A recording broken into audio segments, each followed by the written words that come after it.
Continuamos y vamos a comentar la declaración que hizo el Procurador General de la República, Jesús Murillo Caram, en el sentido de que las pruebas que tienen, dicen que son científicas, indican que los 43 jóvenes fueron muertos y asesinados en Cocula, un municipio cercano a Iguala, y también fueron unos cuerpos incinerados y sus cenizas arrojadas a un río. Entonces, eso está ocasionando también la reacción de los familiares, que no creen que pueda ser así y siguen insistiendo en su reclamo, en su rechazo a esa versión y su exigencia de que los presenten y los presenten con vida. Una situación difícil, de verdad, y delicada para el país. Claro, yo creo que también aquí el punto es que la investigación no ha sido totalmente clara. Tardaron mucho tiempo la PGR en entrar al asunto, pensaron que se iba a olvidar, ¿no? Porque aquí las autoridades le apuestan al olvido. Sin embargo, este tema es tan trascendental, es un parteaguas en la historia moderna del país, que no es posible simplemente echarle tierra y echarlo al fango, ¿no? Yo creo que hay muchas aristas de este tema que no están claros. Por ejemplo, yo solamente mencionaré uno para no irme muy lejos, la participación del ejército, ¿no? Están surgiendo investigaciones periodísticas de medios muy serios y críticos en este país que están dando a conocer que hubo participación del ejército, que hay indicios de que hubo comunicación entre las policías y el ejército, y esta parte no se ha investigado, Macario. Sí, yo creo que también hay cuestiones que la Procuraduría tiene que ser muy puntual y muy esclarecer con exactitud y contundencia. Es el hecho, por ejemplo, de que dicen que estos muchachos se asfixiaron en el viaje que los llevaban, pero según los familiares y también otra gente, la camioneta era de Redila.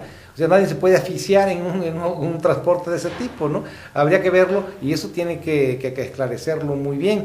Y también en Cocula no hay acción. Bueno, al alcalde lo detuvieron y lo soltaron, al igual lo tienen metido y a su mujer también porque lo vinculan con el crimen organizado, pero las autoridades de Cocula sí detuvieron a los policías, pero no al presidente municipal, a ninguno de los funcionarios, que pues supuestamente si el alcalde de Iguala estaba involucrado con la policía, con el narco, pues desde luego también ahí en Cocula no puede hacer la pura policía y ahí no hay investigación en ese sentido, ¿no?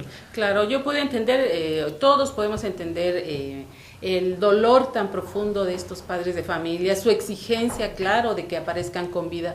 Sin embargo, al margen de este dolor terrible que están viviendo, es claro que el tema de la Procuración de Justicia, de la investigación del caso, no está concluido. Por eso no podemos aceptar en ningún caso ni las aparentes conclusiones definitivas que presenta el Procurador General de la República, y lo tengo que decir, pero tampoco lo que está diciendo el presidente, que ya tenemos que superar Ayotzinapa. No es posible, después de este golpe tan tremendo que evidencia la podredumbre que hay en las instituciones, simplemente darnos la vuelta y olvidar.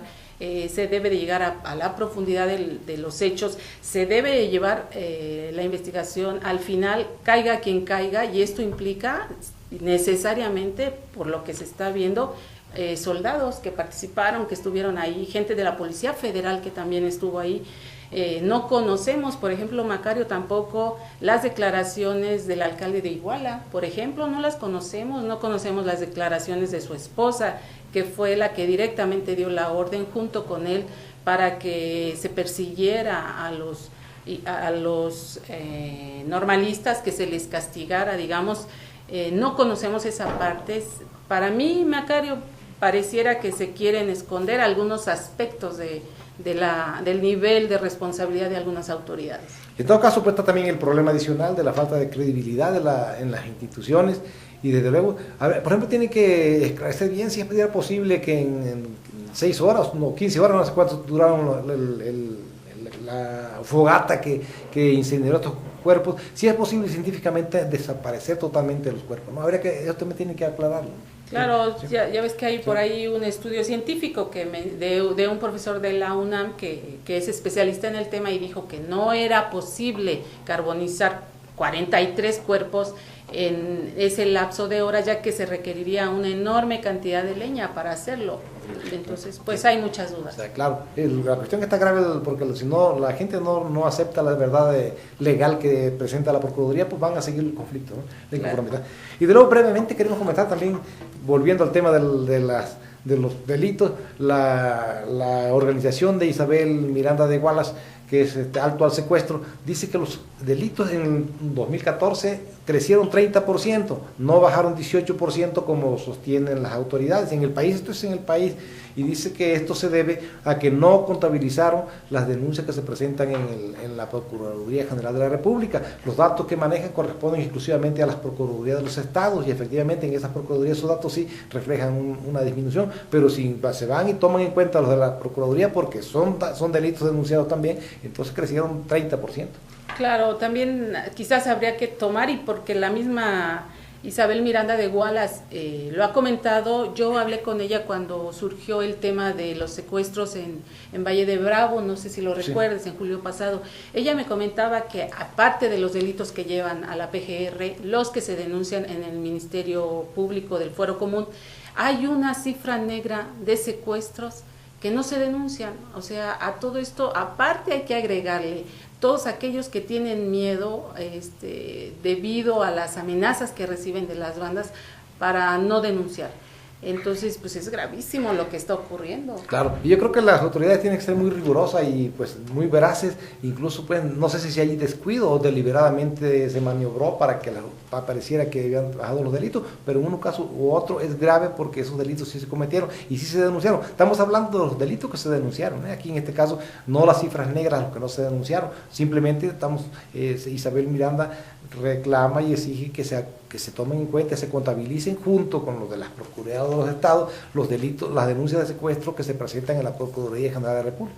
Sí, claro. Oye, solamente para no dejar el dato, si mal no recuerdo, en 2014 se denuncian ante el Ministerio Público del Fuero Común 200 casos de secuestros en el Estado de México. Solo ahí lo dejamos como dato, ¿no? Sí, claro.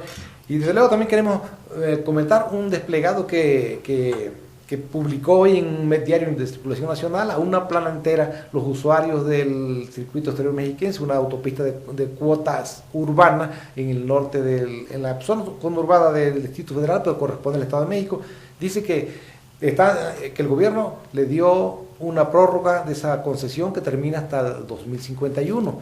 Adicionalmente le autorizó también aumento de tarifas, y esto en base a que la inversión que dio, que es muy cuantiosa, que casi como cerca de 24,000 millones de pesos, pero esta organización dice que no es cierto, porque cuando firmaron la concesión, la empresa concesionaria reportó que era como 18,500, 18,700 millones de pesos, y ahora sale con que invirtió 4,600 millones más, y en base a eso quiere prorrogar, le prorrogaron. No sé si sea cierto que ya se lo prorrogaron, pero ellos sostienen que ellos preguntan si es cierto o no es cierto, y el gobierno debe aclarar eso, ¿no? Sí, claro, obviamente en este tema fundamental, el tema central, digamos, es la transparencia, ¿no?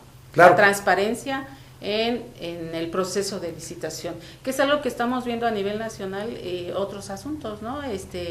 Esto, me hace recordar el tema de la Casa Blanca, el tema de la transparencia. Sí, claro. En este caso, prorrogar la concesión por tantos años implica, pues, explotar mucho más tiempo a los usuarios. Ese dinero saldrá al final de cuentas de los que usan la carretera, porque van a estar pagando todo ese tiempo que debería ser libre, ya la autopista lo van a seguir pagando como si fuera de cuota, porque hay una inflación de la inversión. Ellos dicen que no es cierto, que esa inversión no se hizo.